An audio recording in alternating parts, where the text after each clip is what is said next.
उन लोगों का ऑपरेशन करवाया जिनके हाथ और पैर पर जख्म थे। मेरे अजीज दोस्तों और बुजुर्गों, मैं उस वक्त तो ये मकसद से नहीं आया था और आज भी मेरा वो मकसद नहीं है। अगर कोई मेरी नीयत पर शक कर रहा है तो मैं उनको बताना चाह रहा हूं कि मैंने वो बुरे दिन देखे हैं, वो नजारे हमको आज भी याद हैं। अगर मैं बोलना शुरू करूं तो फजर हो जाएगी। बहुत से लोगों को हम जानते हैं। वो एक दर्दनाक दौर था, वो एक बेबसी का आलम था कि जब कोई किसी के हाथ पकड़ने को तैयार नहीं था। मैंने अपनी बहनों से उनकी दर्दनाक दास्तानें सुनी, मुझे याद है। तो अगर कोई ये कहता है कि ओवैसी अहमदाबाद या गुजरात को इसलिए आया है, तुम नहीं जानते मुझे।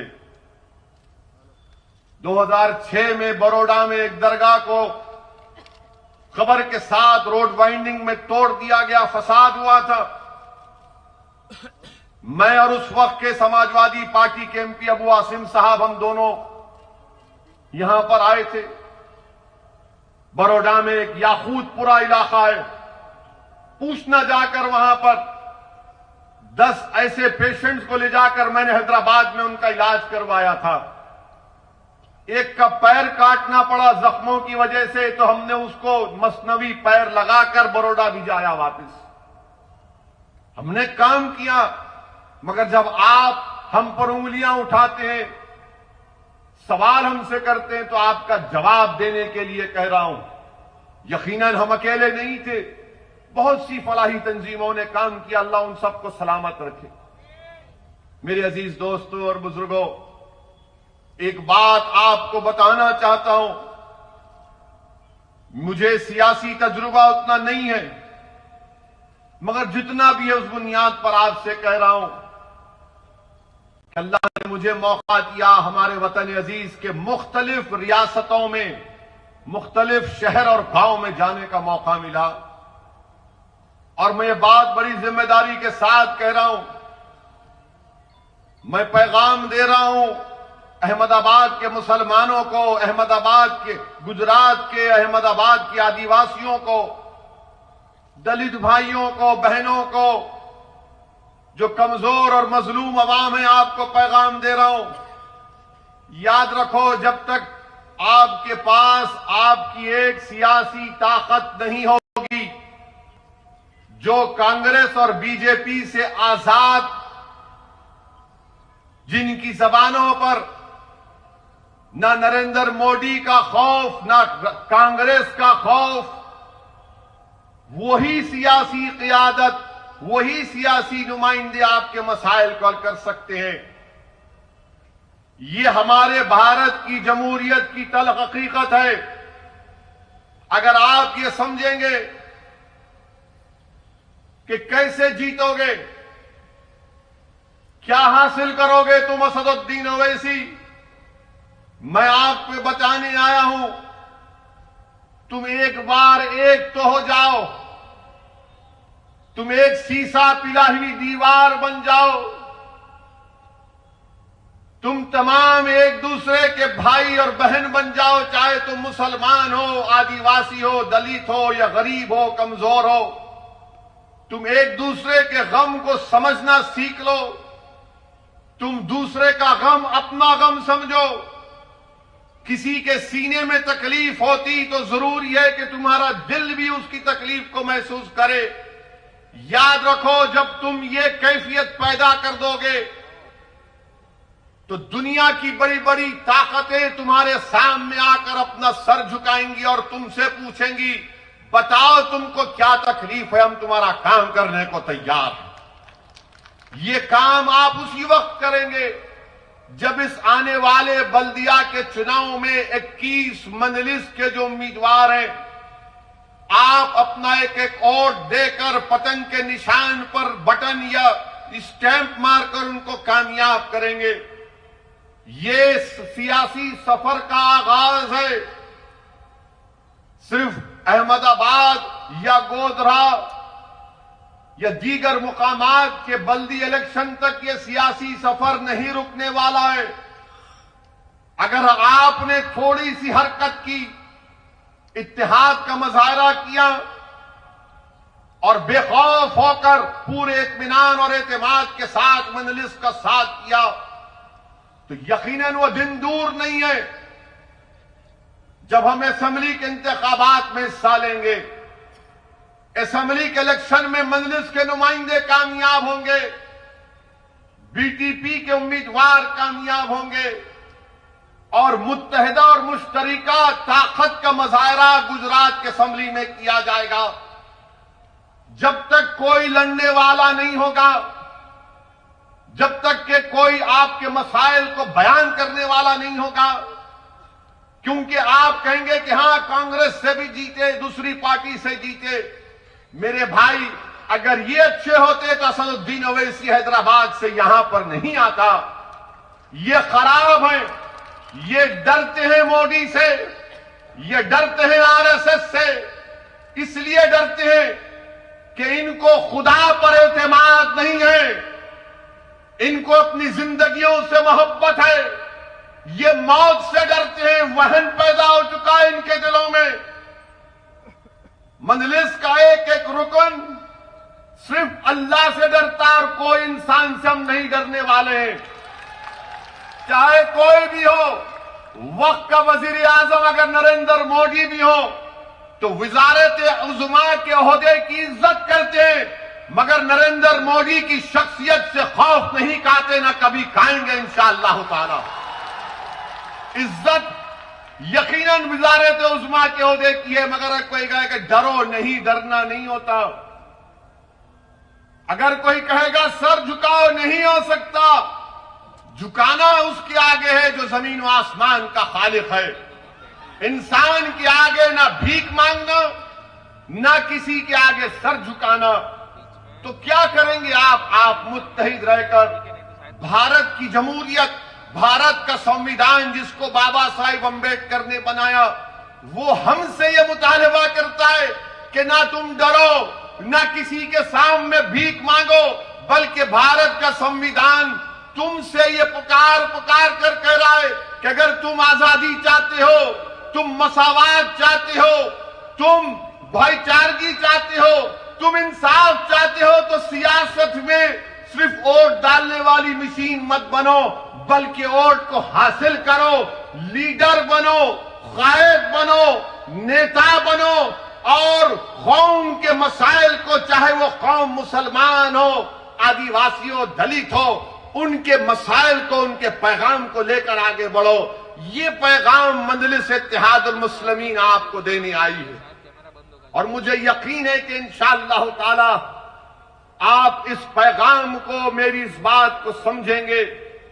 मेरे अजीज दोस्तों और बुजुर्गों, 21 बल्दिया की सीट पर हमारे उम्मीदवार यहां पर मैदान में हैं। लोग बड़ी बड़ी बातें करते हैं। मजलिस के मुखालिफीन, जहां पर मैं जाता हूं, इस पूरे मुल्क के सियासतदानों में अगर सबसे ज्यादा किसी को कोई गाली देता है तो दीवाना आपके सामने खड़ा है। हर कोई जो दिल में आ बकते रहता है मेरे बारे में। लोग मुझसे पूछते कि तुमको फर्क नहीं पड़ता। मैं उनसे कहता हूं कि हां, शुरू में पड़ता था, अब नहीं पड़ता। पूछिए अब क्यों नहीं फर्क पड़ता? इसलिए कि इज्जत देने वाला अल्लाह है, कामयाबी देने वाला अल्लाह है। ये इंसान लाख तुम मुझे गाली दे दो, तुम मेरी तरक्की को, मेरी जमात की कामयाबी को नहीं रोक पाओगे। मेरे अजीज दोस्तों और बुजुर्गों, हम जहां कहीं भी अपनी सियासी जमात या अपनी पार्टी का आगाज करते हैं, फौरन इल्जाम लग दिया जाता है कि इनसे मिले हुए हैं, उनसे मिले हुए हैं। ऐसा लगता है कि ये हमारी शादी कराना चाहते हैं कि नहीं नहीं, इसको इससे शादी मत करो, वो उनका मिला हुआ है, ये खराब है, ये फुला टीम है, बी टीम है, सी टीम है। अरे दीवानों, याद रखो, दुनिया में कोई अभी तक पैदा नहीं हुआ जो पैसे की बुनियाद पर रसूलुल्लाह सल्लल्लाहु अलैहि वसल्लम के गुलामों के गुलाम को और दरे मोहम्मद सल्लल्लाहु अलैहि वसल्लम के कुत्ते को कोई खरीद सके।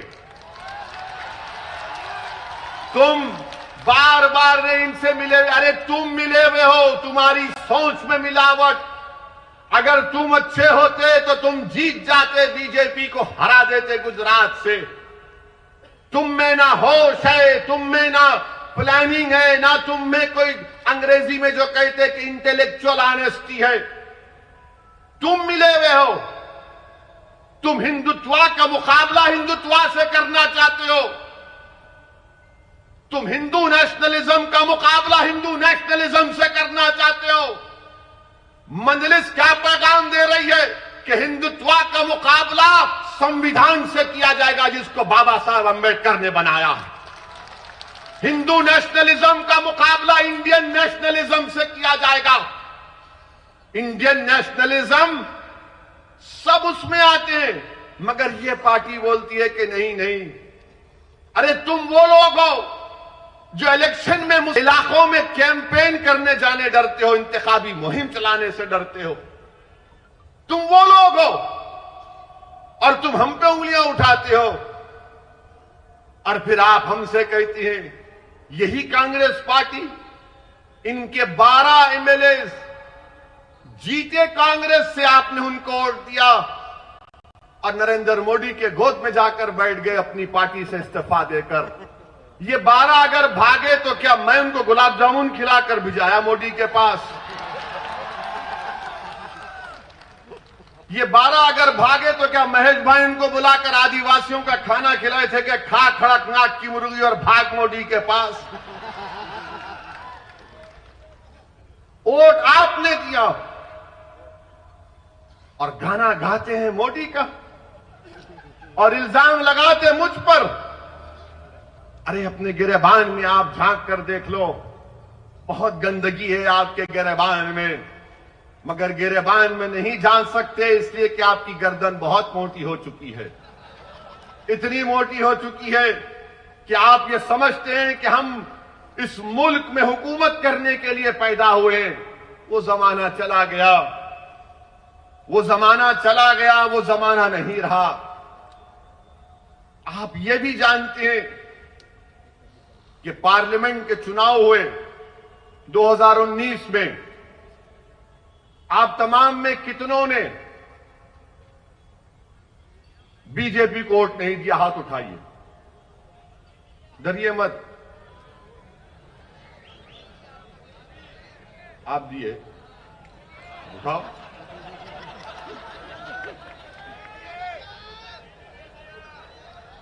नहीं दिए ना? देंगे कभी? देंगे कभी? अब ये बोलो बीजेपी कैसा जीत गई?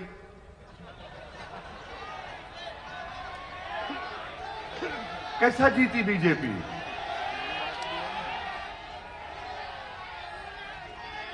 आप वोट नहीं दिए ना, कभी देंगे इंशाअल्लाह। फिर कैसा जीती? इसलिए जीती कि दूसरे पार्टी के जो लोग थे वो बोले नहीं हम मोदी को वोट देंगे, वहां भाग गए उसके पास, वहां जाकर वोट डाल दिए। और हारने के बाद भी आप मेरे पे उंगली उठा रहे, नहीं नु आए वोट काटने के लिए, खाली मुस्लिम बहुमूल इलाकों में कैंडिडेट खड़ा कर रहे। हाँ मेरे भाई, हम अपने इलाकों में अपने घर में खड़ा करेंगे ना।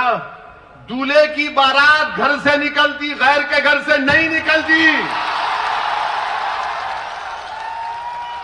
दूल्हा अपने घर से निकलता ना बारात लेकर, तो ये बारात शुरू होगी तुम्हारे महलों से, तुम्हारे घर में, और इंशाअल्लाह ताला पूरे गुजरात में जाएगी।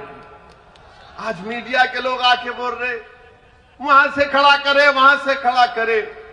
हमने कहा मैडम अभी तो शुरुआत है, अपने घर से ही शुरू करेंगे ना। नेक काम करना, नेक काम जो करते घर से करते ना। पहले घर के कमजोरियों को, बुराइयों को, उसको खत्म करके हम दूसरी जगह जाते। तो घर से शुरू करें। और मुझे यकीन है कि जो काम घर से शुरू किया जाता है उसमें कामयाबी हमको इंशाअल्लाह ताला आप देंगे और अल्लाह हमको कामयाबी से हमकिनार करेगा। मेरे अजीज दोस्तों और बुजुर्गों, यहां पर एक लंबी फेहरिस्त है कि 375 गवर्नमेंट के स्कूल से अहमदाबाद म्युनिसिपल कॉरपोरेशन में ये जो लोग जीते आपकी ओर से 150 ने स्कूल को बंद करवा दिया। 150 स्कूल बंद हो गए, जिसमें 60 गुजराती थे और 90 उर्दू मीडियम के स्कूल थे। ये भी क्या मेरे से पूछ के बंद हुए? आप में हिम्मत नहीं थी इन स्कूलों को खुलाने की। और फिर पीने का पानी दस्तयाब नहीं है। 50 साल 70 साल पुरानी सीवरेज ड्रेनेज की लाइन है,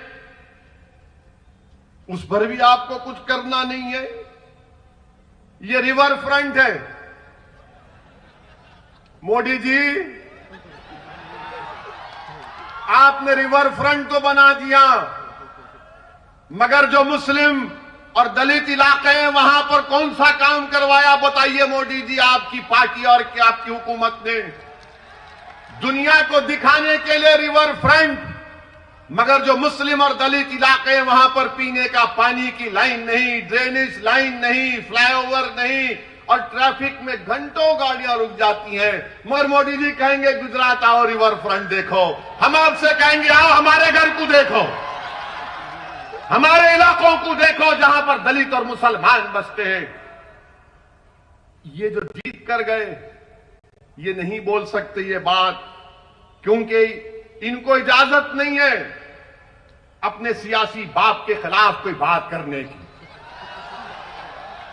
फिर ये पिराना इलाका है, पूरा कचरा लाकर डालते वहां पर, पूरा कचरा लाकर डालते। क्या ये बात सच नहीं है कि 28 सितंबर 2020 को टाइम्स ऑफ इंडिया अखबार की रिपोर्ट है कि 12 साला नेहा नाम की लड़की जिंदा उस कचरे के ढेर में दफन हो गई।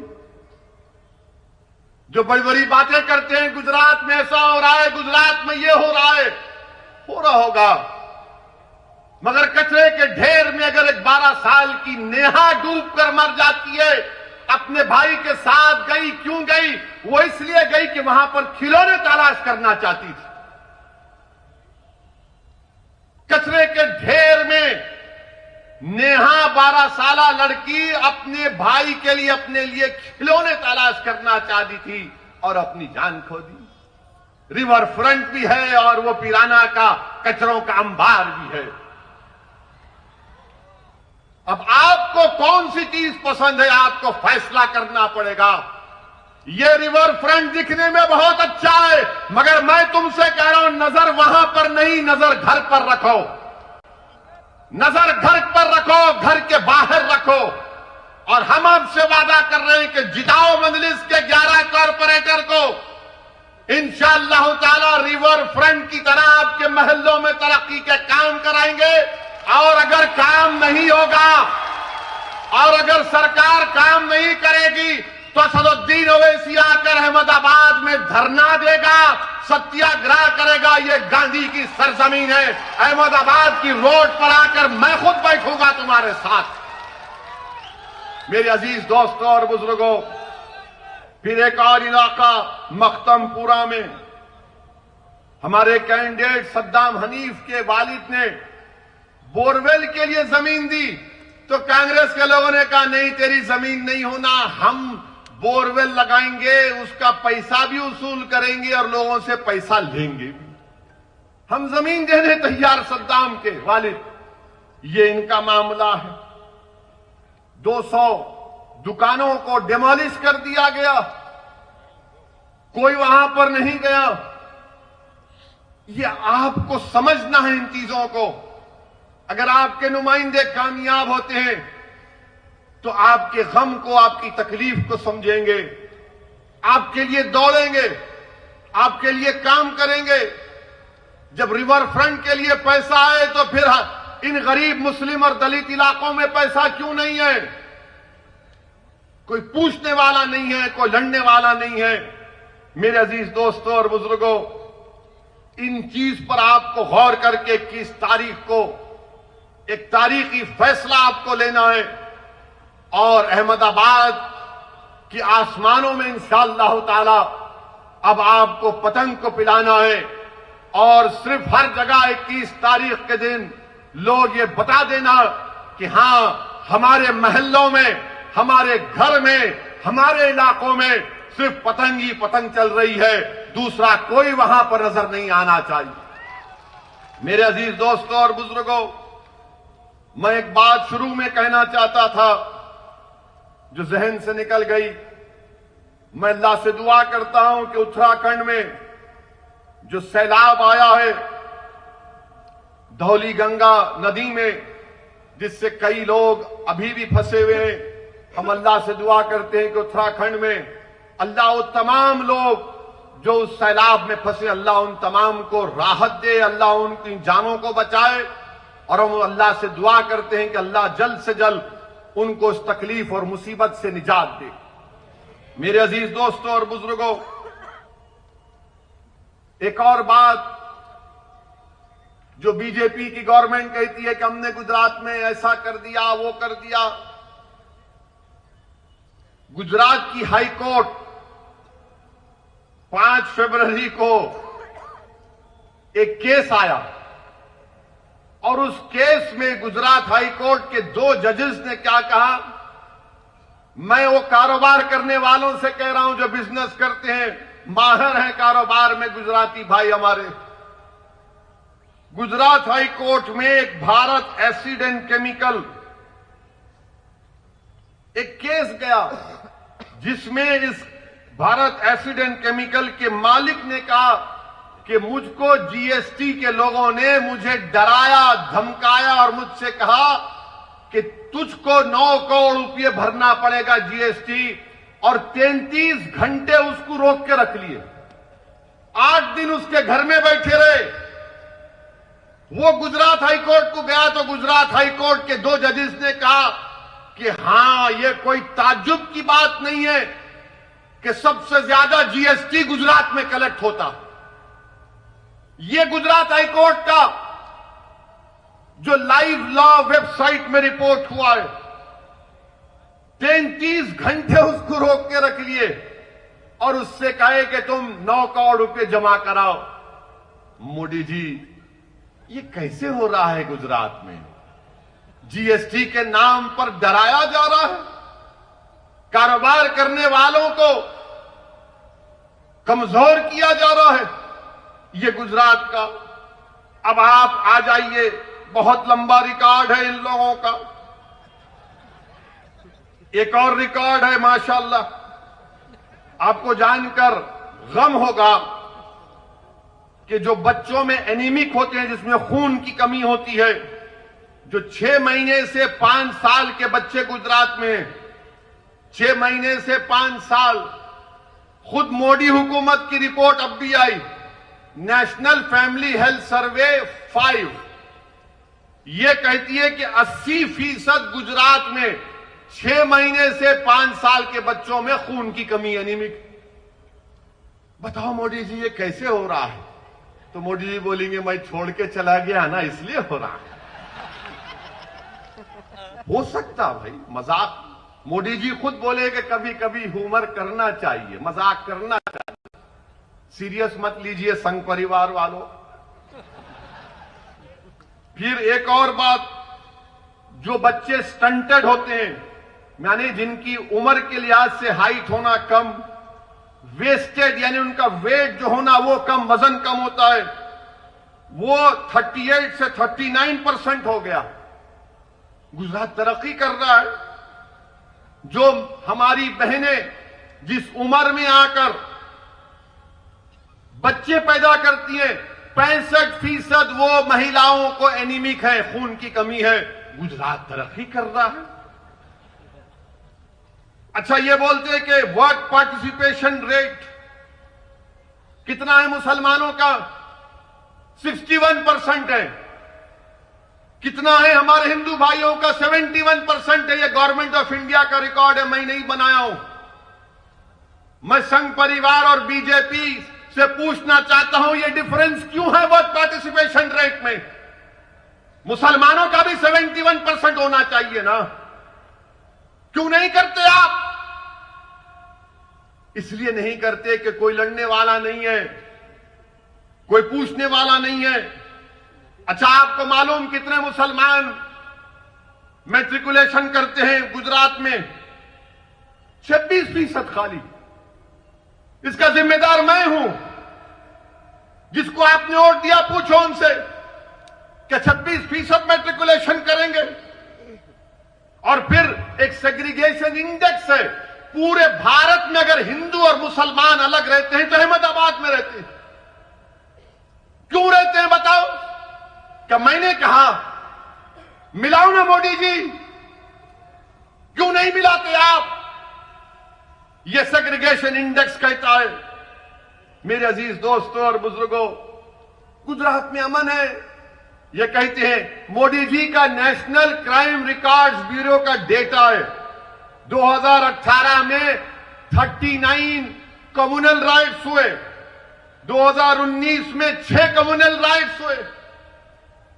और गुजरात में सबका साथ, सबका विकास, विश्वास, ये बाजा बजाते रहते हैं। मोदी जी बीजेपी वालों को बोल दिए, सोने से पहले बोलो सबका साथ, सबका विश्वास, सबका विकास। सुबह उठे तो बोलो सबका साथ, सबका विकास, सबका विश्वास। 24 घंटे यही बोलते रहो। मगर क्या डिस्टर्ब एरियाज एक्ट क्यों है अहमदाबाद में? 40% क्यों है यहां पर? क्यों एक हिंदू मुसलमान को घर नहीं बेच सकता? क्यों एक मुसलमान हिंदू को नहीं घर बेच सकता? क्यों मुझे कलेक्टर से परमिशन लेना पड़ता? मेरी जायदाद है, मेरे बाप का घर है, मेरी मां का घर है। तुम कौन होते मुझे बोलने वाले किसको बेचूं या ना बेचूं? डिस्टर्ब एरियाज एक्ट लगा दिए। मैं अपना घर नहीं बेच सकता, कलेक्टर के पास जाकर भीख मांगना पड़ता है। यह संविधान के खिलाफ है डिस्टर्ब एरियाज एक्ट। हमारे दोस्त वकील अब्दुल हकीम केस डाले हाई कोर्ट में कि संविधान के खिलाफ है, राइट टू इक्वालिटी के खिलाफ है, राइट टू लाइफ के खिलाफ है। यह प्राइवेसी जजमेंट आया सुप्रीम कोर्ट का, उसके खिलाफ है। मगर डिस्टर्ब एरियाज एक्ट, कलेक्टर से अगर मैं तोहफा भी दे रहा हूं तो नहीं दे सकता हूं, गिफ्ट भी नहीं दे सकता हूं। आप कौन होते भाई? मगर यह सरकार जो बड़ी बड़ी बातें करती हैं, इनका काम सिर्फ बकवास करना, अवाम के दरमियान में नहीं रहना, कुछ काम काज नहीं। मेरे भाई, मैं आपसे अर्ज कर रहा था कि जो लोग लड़ते हैं, जो लोग जद्दोजहद करते हैं, उन्हीं की बात सुना जाता है। आप बोलेंगे क्या, इसकी मिसाल दो। इसकी मिसाल ये है, इसकी मिसाल वो किसान है जो 2.5 महीने से पंजाब और हरियाणा के बॉर्डर पर बैठा हुआ है। इसकी मिसाल वो है, वो किसान जो आज वहां पर बैठा हुआ है वेस्टर्न यूपी के बॉर्डर पर, और 300 से ज्यादा मोदी सरकार के पास एमपी हैं। भारत के कई रियासतों में बीजेपी की सरकार है, मगर किसान रोड पर निकल कर आया, एहतजाज किया, तो मोदी सरकार परेशान है, नरेंद्र मोदी परेशान है, अमित शाह परेशान है, बीजेपी परेशान है, संघ परिवार परेशान है कि ये क्या हो रहा है, सबक क्या है, पैगाम क्या है कि एहतजाज करना जमहूरियत के लिए जरूरी है। किसानों ने हमको बता दिया। एहतजाज किए तो मालूम हुआ कि हुकूमत परेशान हो जाती है। तो इसीलिए मैं आपसे अपील कर रहा हूं कि हरकत करना पड़ेगा। जिंदा अगर हैं तो जिंदगी का सबूत सिर्फ खामोश बैठकर आंख में आंसू लाने से नहीं दिया जाता। जिंदा है तो जिंदगी का सबूत देना है तो एहतजाज करना पड़ेगा। सदा एहतजाज को बुलंद करना पड़ेगा। जमीर की आवाज पर अपनी जबान से नारे लगाना पड़ेगा।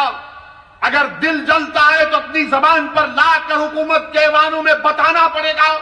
नाइंसाफी नजर आती है तो नाइंसाफी का जमहूरी तरीके से खात्मा करना पड़ेगा। हक चाहते हो तो याद रखो, सिर्फ पुकारने से कोई हक नहीं देता कि मेरा हक दे दो, हक दे दो। हक को लेना पड़ता है। अगर कोई इख्तियार की कुर्सियों पर बैठकर तुमको तुम्हारा हक नहीं देता तो जमहूरियत तुमको इस बात की इजाजत देती है कि उन जालिमों से अपना हक छीनो और संविधान को और जमहूरियत को मजबूत करो। मेरे अजीज दोस्तों और बुजुर्गों, ये पैगाम मैं आपको देने आया हूं कि जहां तक किसानों की बात है, मैं अहमदाबाद से भी हमारे किसान भाइयों को पैगाम दे रहा हूं कि हम आपके साथ हैं। आपकी जिद्दोजहद हक बजानिब है। आपके मुतालबात बिल्कुल सही हैं। जो 3 कानून नरेंद्र मोदी की सरकार ने बनाए वो भारत के संविधान के खिलाफ है। एग्रीकल्चर संविधान में स्टेट लिस्ट में आता है और नरेंद्र मोदी की सरकार को कोई अख्तियार नहीं था कि वो उस कानून को जो स्टेट लिस्ट में आता उस पर कवानीन बना सके। एग्रीकल्चर मिनिस्टर बोलते हैं तोमर साहब इसमें क्या काला है दिखाओ। अरे काला उसमें यह है कि भारत के संविधान के खिलाफ है। जो कानून बनाने का इख्तियार आपको नहीं है, आप कैसे बनाए कानून। अब जो किसान एहतजाज कर रहे तो बोले ये खालिस्तानी है क्योंकि वो पर सिख है। वो खालिस्तानी हो गया वो किसान जो घंटों खेत में रहता है, फसल उगाता है ताकि आप और हम खा सके, वो खालिस्तानी हो गया। आदिवासी दलित नक्सल हो गया, मुसलमान जिहादी हो गया। अब बचे कौन? बचे खाली मोदी जी, वो ही दूध के धुले हैं, हम सब गुनाहगार, कोई है ही नहीं ना। अब मोदी जी का मामला यह है कि वो कहते हैं कि नो, कोई एहतजाज मत करो, मैं जो ज्ञान देता हूं वो ज्ञान को सुनो, मैं मन की बात बोलता हूं, सुन लो, अमल कर लो। मोदी जी, मन की बात सुनने से गरीब का पेट नहीं भरता, मन की बात सुनने से किसानों का गम दूर नहीं होगा। मन की बात सुन सुन के हम बोर हो चुके हैं। अब आप किसानों की मन की बात समझो। अगर मोदी जी इंसाफ करना चाहते हैं, वो खुद कहते हैं कि मैं गुजरात की गरीब परिवार से उठकर आया हूं। अगर आप गरीबों का गम समझते हैं तो अपने घर में उन किसानों को बुलाइए। जिस तरह आपने बराक ओबामा को बिठाकर अपने हाथ से चाय पिलाकर ओबामा को दिया, अच्छा किया, मेहमान था। जब आप मेहमान को बुलाकर चाय पिला सकते हैं, अरे ये तो भारत के किसान है ना मोदी जी, आप उनको बुलाइए अपने घर में, एक 10-12 को बुलाइए, चाय पिलाइए, उनको गले से लगाइए और सिर्फ इतना कहिए कि हम तुम्हारे गम को समझते हैं, अब तुम्हारे आंख में आंसू नहीं आएगा। देखो वो किसान आपको अपने गोद में बिठा लेगा, अपने सर पर बिठा लेगा। मोदी जी, आप किसानों के इस तकलीफ को आपकी हुकूमत को समझना पड़ेगा। लोग मुझसे सवाल करते हैं कि वो किसान का नेता रोया तो पूरे किसान जज्बात में आ गए। मेरे भाई, यही तो मैं कह रहा हूं कि जिसके अज़ाइम में सच्चाई होती है, जो इखलास की बुनियाद पर काम होता है, कुदरत उसकी मदद करती है। कोई सोच भी नहीं सकता था कि किसान उठेगा और किसान उठा है। अच्छा, ऐसा उठा है कि नरेंद्र मोदी की सरकार किसानों को रोकने के लिए कीले लगा दिए, कीले लगाए। पुलिस का काम, लॉ एंड ऑर्डर का, पुलिस हाईवे खोद रही है, दिल्ली पुलिस हाईवे खोद के कीले लगाए और पुलिस वालों को वो लंबे लंबे क्या बोलते हो, वो आयरन के रॉड दिए। मोदी जी, आपसे एक अपील कर रहा हूं, बुरा मत मानिए। अगर यही कीले आप लद्दाख में लगा देते तो चीन की फौज नहीं आती। यही आप खोद के रख देते तो गलवान में PP-18 पे आज भी हम जाकर अपनी फौज को भिजा सकते थे। मोदी जी, वहां पर कीले नहीं लगाए आपने, क्यों नहीं किया आपने? लद्दाख में 18 भारत के सेना के लोग शहीद हो गए। प्रधानमंत्री, अगर 56 इंच का सीना है तो चीन को सबक सिखाना था। अब चीन क्या कर रहा है?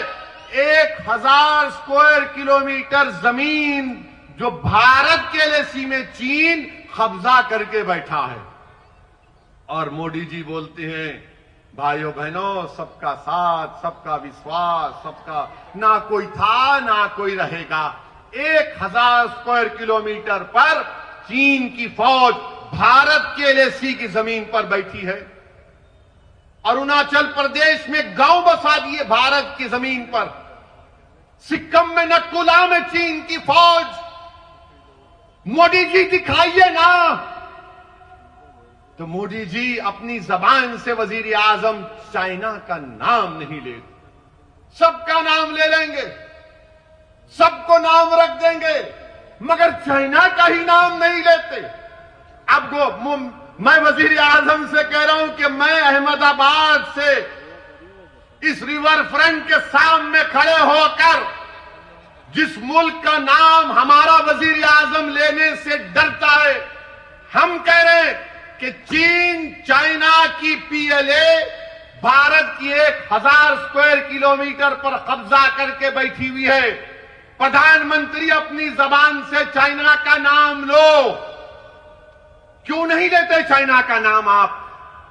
कोई पूछेगा 1000 स्क्वायर किलोमीटर कहां से आया? हिंदू अखबार लिखा, मेरा अखबार नहीं है, मेरे ससुरे का नहीं है। और वैसे भी एक ही शादी कर रहा हूं, वो गलतफहमी मत रही है। और अल्हम्दुलिल्लाह घर में है हमारी बेगम, है, साथ रहते हम। समझे ना? समझ गए ना? अक्लमंद को इशारा काफी। कितना हंस रहे देखो चीचा। अंकल बेगम का नाम लिए तो हाँ, बात हो रही ना, याद आते, हमको भी याद आते। घर जाना है ना। आप बताइए, चीन का नाम ही नहीं लेते। और बीजेपी के लोग हम वो कर देंगे, वो बर्दाश्त नहीं करेंगे, ये कर देंगे, फुला कर देंगे। अरे तुम कुछ भी नहीं कर रहे ना, कुछ तो करो प्यारे।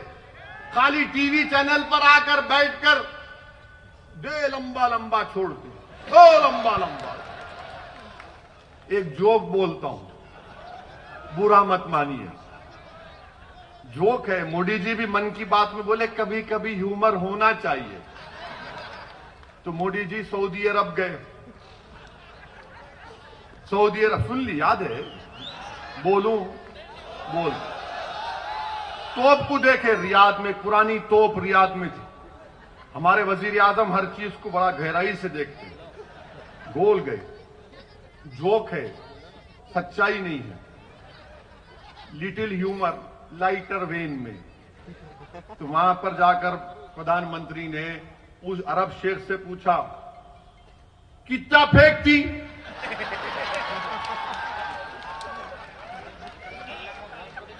तो अरब शेख बोला वल्लाही तुमसे कम फेंकती।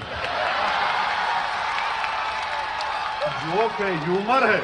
मेरे को मालूम मीडिया के लोग बड़े नाराज हो रहे हैं, कैसा बोले? अरे भाई बोले, आप भी एंजॉय करो। वरना हमारे मीडिया के लोग कल सुबह 9 बजे से ओवैसी का भड़काऊ भाषण हुआ था अहमदाबाद में। देश के प्रधानमंत्री को बोला है, ऐसा बोलते जैसा कि इनके पप्पा को बोले। प्राइम मिनिस्टर है, मेरा भी प्राइम मिनिस्टर है, मेरा भी हक बनता है क्रिटिसाइज करने का। हम प्रधानमंत्री है तो खुदा नहीं है, हम क्रिटिसाइज भी करेंगे, सवाल भी पूछेंगे। मगर मीडिया के लोग कैसा बोले?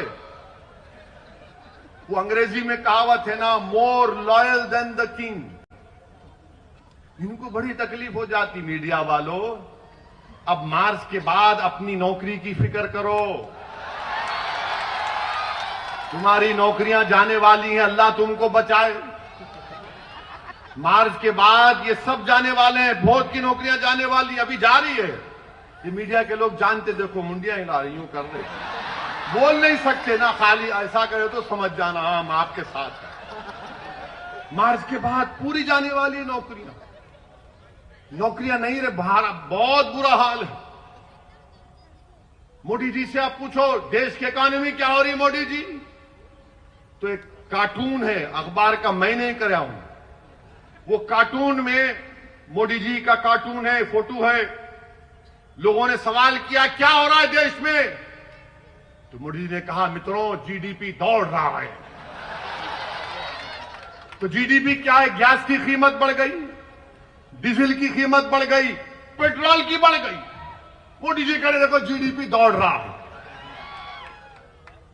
अब ये तकलीफ किसी को नहीं हो रही, पेट्रोल की कीमत बढ़ते जा रही, डीजल की कीमत बढ़ते जा रही है, और भी बढ़ गया। बजट आया तो रुकने का नाम ही नहीं है। मगर जो मोदी जी के भक्त हैं, नहीं नहीं क्या होता, हमारी गाड़ी में पेट्रोल नहीं, हमारी गाड़ी में हवा से चलती। मगर गरीब की गाड़ी तो हवा से नहीं चलती, गरीब की मोटरसाइकिल हवा से नहीं चलती, गरीब की गाड़ी मोदी की मोहब्बत से नहीं चलती, गरीब की गाड़ी पेट्रोल और डीजल से चलती। जिसको कारोबार करना है वो तो बर्बाद हो रहा है। लॉकडाउन लगाया आपने, अनकॉन्स्टिट्यूशनल लॉकडाउन। लॉकडाउन के लिए मोदी जी ने कहा रात में 8 बजे आए, मैं बोला गया काम। अब लोगों को हैबत होती, रात में 8 बजे वजीर आजम आए तो अब क्या करने वाले हैं भाई। बोले भाइयों बहनों लॉकडाउन, कितने घंटे का टाइम दिया, 4 घंटे। 4 घंटे में लॉकडाउन हो गया। और लॉकडाउन लिफ्ट करने के लिए मोदी सरकार देती है आपको 8 दिन का टाइम। लॉकडाउन लगा, गरीब पिट गया, बर्बाद हो गया गरीब, नौकरियां चले गई, कारोबार बर्बाद हो गया, भूखमरी के शिकार हो गए लोग।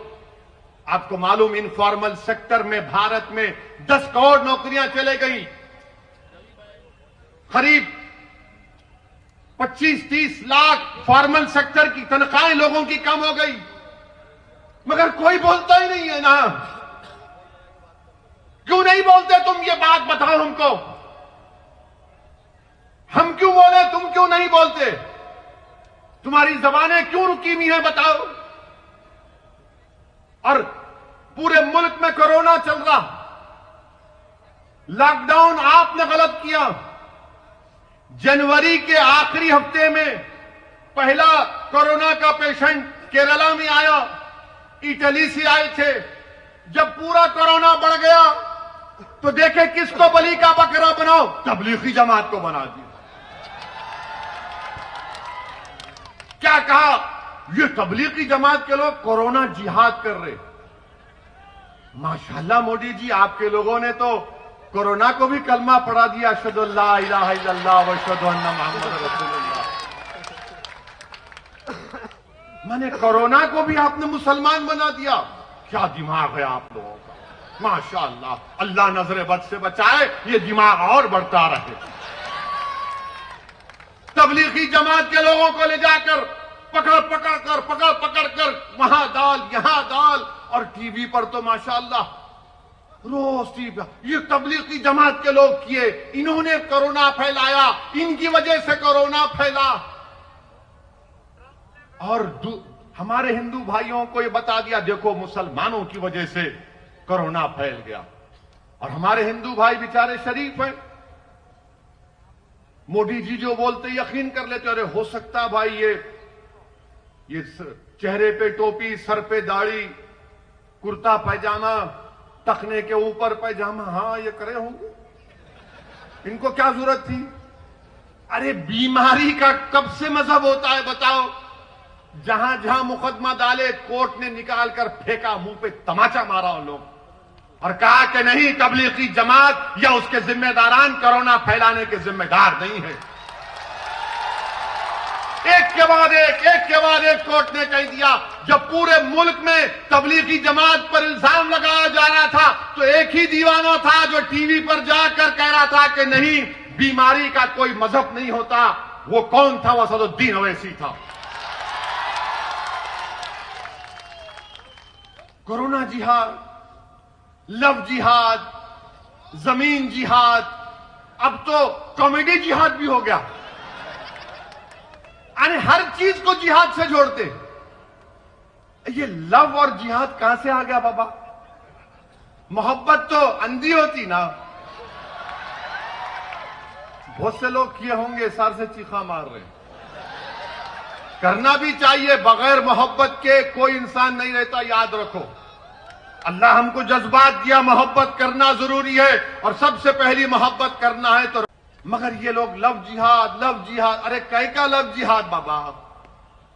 या खाने को खाना नहीं है, नौकरियां नहीं है, मगर आप लव जिहाद, कोरोना जिहाद, क्या कर रहे हैं आप देश में? कितनी नफरत फैलाएंगे मुसलमानों के बारे में? नहीं ये करे, अरे क्या करे बताओ ना तुम? क्या कोई कोरोना से जिहाद करता है? लखनऊ में आंध्र प्रदेश की एक जमात गई, जिसमें हमारी एक बहन थी, ले जाकर एक कॉलेज में बंद कर दिए, हामिला थी। वो कह रही है कि देखो मुझे बच्चा हो सकता है, पानी छूट रहा है। आकर धक्का दिए, उसका हमल साकित हो गया। बताओ आप, कई वाकयात है। किसी एक रियासत में एक बच्चा गया, उसको हर पूरे लोग टीवी पर देखकर बोले तू तबलीग का है, तबलीग का है। वो बेचारा तंग आकर खुदकुशी कर लिया। आप बताइए देश कहां जा रहा है? कितना आप नफरत फैलाएंगे?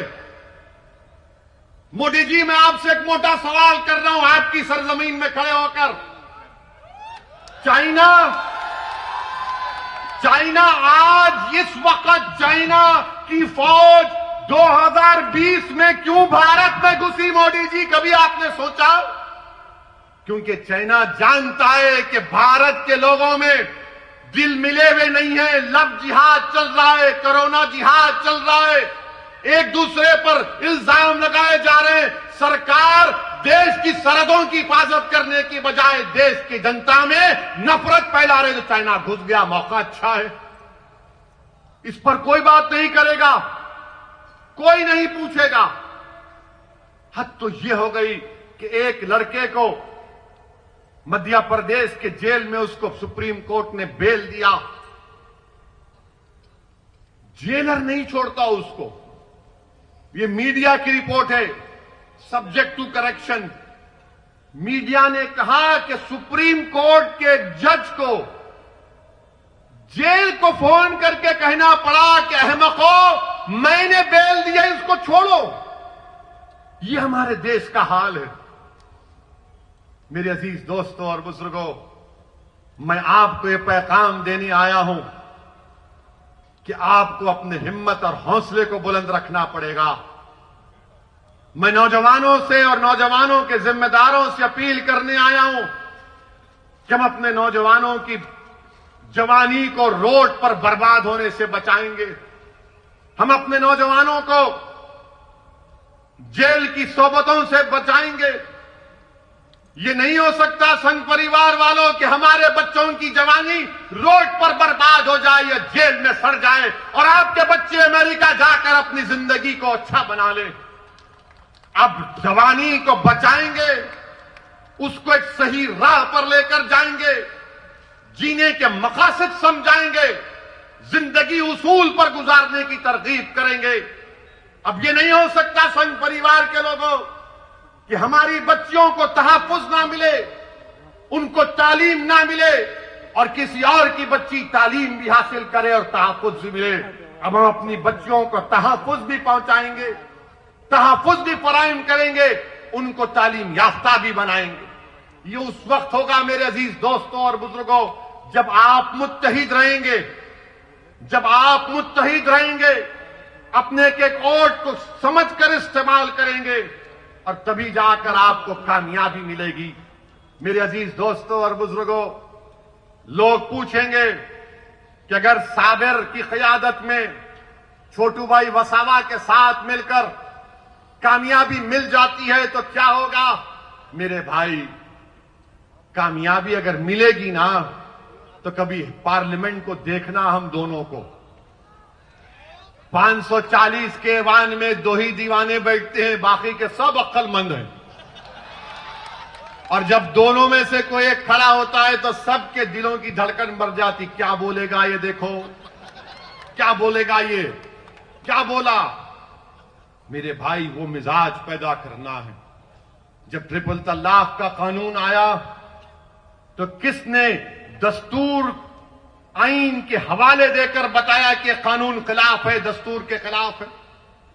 अब आपने देख लिया ना, दुनिया ने देख लिया कि मैं जब कह रहा था कि शादी एक सिविल मैटर है, उसमें क्रिमिनल कानून नहीं लगाया जा सकता, तो ये नाम निहाद जो लिबरल किस्म के लोग हैं, अरे आप क्यों जुल्म कर रहे हैं मुस्लिम औरतों पर? अरे मेरे भाई, मेरी बहन, मैंने कहा शादी जो है इस्लाम में कॉन्ट्रैक्ट है, जन्म जन्म का साथ नहीं है, कॉन्ट्रैक्ट है। इसमें क्रिमिनल कानून कैसा लेकर आते आप? मगर अब क्या हुआ, लव जिहाद का कानून बना दिए, और यह कानून ये बना दिए कि अगर कोई लव जिहाद के जरिए शादी करता है तो 5 साल 10 साल की सजा उसमें। अब मेरे को आके बोल रहे नहीं ओवैसी, आप सही कहे थे। मैंने कहा फायदा क्या है नुकसान पहुंचाने के बाद, आज आप आकर कह रहे हैं। मेरे अजीज दोस्तों और बुजुर्गों, अगर हिम्मत है, हौसला है, CAA का कानून 540 का ऐवान है। किसने नरेंद्र मोदी के 303 MPs के सामने उस CAA कानून को कहा कि भारत के संविधान के खिलाफ है, यह मजहब के नाम पर नाइंसाफी करता है, राइट टू इक्वालिटी का वायलेशन है? किसने कहा कि जिस तरह महात्मा गांधी ने गोरों की जो हुकूमत ने कानून बनाया था अफ्रीका में, तो गांधी ने गोरों के सामने उस कानून को फाड़ कर जलाया था, तो मैंने मोदी सरकार की हुकूमत के सामने वो काम किया, कहा कि जिस तरह गांधी ने काम किया, मैं मोदी तुम्हारे कानून को फाड़ता हूं आज पार्लियामेंट। ये काम कोई नहीं किए, हम कानून को फाड़े। मकसद क्या था कि पैगाम जनता को मिले कि तुम्हारा नुमाइंदा बैठा हुआ है लोकसभा में, गूंगा बनकर नहीं बैठा है, अंधा बनकर नहीं बैठा है, बल्कि हरकत करने बैठा है, लड़ने के लिए बैठा है। अगर आज गुजरात की असेंबली में, विधानसभा में छोटू भाई वसावा के साथ आपके नुमाइंदे कामयाब होकर जाएंगे, तो इंशाअल्लाह ताला गुजरात की विधानसभा की दरों दीवारों को हिला के रख देंगे। और कैसे हिलाएंगे? तुम्हारे मसाइल बयान करके, इंसाफ का मुतालबा करके। मेरे अजीज दोस्तों और बुजुर्गों, इस सरजमीन पर बसने वाले आप तमाम को मैं सलाम करता हूं। आपने बहुत तकालीफ बर्दाश्त किए, आपने बहुत से मसाइब और मुश्किलात का सामना किया, आपने खाक और खून के दरियाओं से आपको गुजरना पड़ा, आपके सरों पर काले बादल मंडलाते रहते हैं। मगर मैं आपको पैगाम देने आया हूं हैदराबाद की आवाम की तरफ से, मैं आपको पैगाम देने आया हूं। बिहार का, वो भारत का सबसे पसमानदा इलाका सीमांचल है। मैं आपको पैगाम देने आया हूं उत्तर प्रदेश के उन गरीबों की तरफ से, मैं आपको पैगाम देने आया हूं महाराष्ट्र के उन गयूर लोगों की तरफ से कि गुजरात की सरजमीन पर बसने वालों, तुम अकेले नहीं हो, हम तुम्हारे साथ खड़े हैं इंशाअल्लाह ताला। इस लड़ाई में तुम अब अकेले नहीं होगे। तुम्हारी आंख में आंसू आएगा तो हमारी आंख में भी आंसू आएगा, तुम्हारे सीने में तकलीफ होगी तो हमारे सीने में भी हम उसकी चुभन को महसूस करेंगे। तुम्हारे तलवों में अगर कोई कांटा चुपेगा तो यकीन जानो हमारे तलवों में भी दर्द होगा। तुम्हारी तकलीफ तुम अब अकेले नहीं सहोगे। इंशाअल्लाह ताला हम सब मिलकर इन नाइंसाफियों के दौर का खात्मा करेंगे। और भारत का संविधान आपको इस बात की इजाजत देता है। आप देखते हैं कि हम सीमांचल में इलेक्शन लड़े, 5 सीट पर कामयाबी हमको मिली, और जैसा 5 सीट जीते तमाम के तमाम लिखना शुरू कर दिए, इन्हें आ गया, ये पार्टी आ गई। अच्छा, हमको ले जाकर जिना से मिलाते, दूर दूर तक ताल्लुक नहीं है। जिना भारत को छोड़ के भाग गए। हमारे बुजुर्गों ने फैसला लिया कि हम, भारत हमारी सरजमीन है, हम इस सरजमीन पर बाइज्जत शहरी बनकर रहेंगे। मगर इल्जाम लगाना इनका मकसद है। मैं आपसे ये भी कहूंगा कि अब कांग्रेस में दम नहीं है मेरे भाई, अब कांग्रेस में दम नहीं है। अब कांग्रेस में कुछ भी नहीं हो सकता इनका। अब कांग्रेस को अगर दुनिया के सबसे बड़े हकीम साहब के पास भी जाकर बोलेंगे हकीम साहब एक पेशेंट है, हकीम साहब पूछेंगे पेशेंट को क्या हुआ, तो आप बोलेंगे पेशेंट बहुत कमजोर हो गया। हकीम साहब बोलेंगे पेशेंट का नाम, तो आप बोलेंगे कांग्रेस। हकीम साहब बोलेंगे बेटा मेरे पास उसके लिए कोई दवा नहीं है। आप कांग्रेस को नहीं उठा सकते। आप ये जो वेस्ट बंगाल में, मगरबी बंगाल में कांग्रेस और लेफ्ट फ्रंट मुर्दार हो चुके हैं, खत्म हो चुके हैं। वहां वेस्ट बंगाल के लोग भी कह रहे हैं कि आओ मंजलिस को लेकर आओ। हम एक विकल्प देख रहे हैं मंजलिस के रूप में, क्योंकि टीएमसी और बीजेपी एक सिक्के के दो रुख हैं। हर जगह पर कांग्रेस खत्म हो चुकी है। राहुल गांधी हार गए अमेठी, कहां जाकर जीते? वायनाड में, जहां पर 35% के करीब अकलियतें हैं। और कांग्रेस पार्टी के गुलाम हम पे कहते हैं कि ओवैसी वोट काटने को आया है। अरे मैं किसी को काटने नहीं आया हूं, कुत्ता काटता है, मैं इंसान हूं। मैं दिलों को मिलाने आया हूं और इंशाअल्लाह ताला हम दिलों को मिलाकर रहेंगे। मेरी आपसे एक ही गुजारिश है कि साबिर साहब के हाथ को मजबूत करिए, छोटू भाई वसावा के हाथ को मजबूत करिए। अपने लिए एक बार आप एक फैसला लेकर आगे बढ़िए मेरे भाई। ये जमात आपकी है। बरसों आपने मुख्तलिफ पार्टी को वोट दिया। आज आपके दरमियान में आपकी पार्टी है जो आपकी तकलीफ को, आपके गम को समझती है और आपको अपनी पार्टी के लिए, खुद आप कैंडिडेट हैं, ये 21 उम्मीदवार नहीं है, आप कैंडिडेट हैं। इसीलिए मैंने कहा कि बारात तुम्हारे घर से निकलेगी, आपके घर से निकलेगी। आपको अपने पूरे अफराद या खानदान को लेकर 21 तारीख को जाना है पोलिंग बूथ को, अपना एक एक वोट का इस्तेमाल करना है और इंशाअल्लाह ताला गुजरात की सरजमीन पर हम एक नई तारीख रकम करेंगे इंशाअल्लाह ताला। और हम यहां पर एक नई तारीख लिखेंगे जो गुजरात को मजबूत करेगा, जो गुजरात में भाईचारगी में इजाफा करेगा, जो अहमदाबाद में टूटे हुए दिलों को मिलाएगा। मैं आपसे अपील कर रहा हूं कि अब शक की बुनियाद पर फैसले नहीं होंगे, बल्कि पूरे ताउन और कोऑपरेशन की बुनियाद पर आपको फैसले करना है। और इंशाअल्लाह ताला और भी जलसे होंगे। ये पहला जलसा है। इंशाअल्लाह ताला अहमदाबाद में मैं आपके घर में आऊंगा, आपके घर में बैठूंगा। अगर आप चाय पिलाए तो चाय भी पी लूंगा, अगर आप दूध पिलाए तो दूध भी पी लूंगा।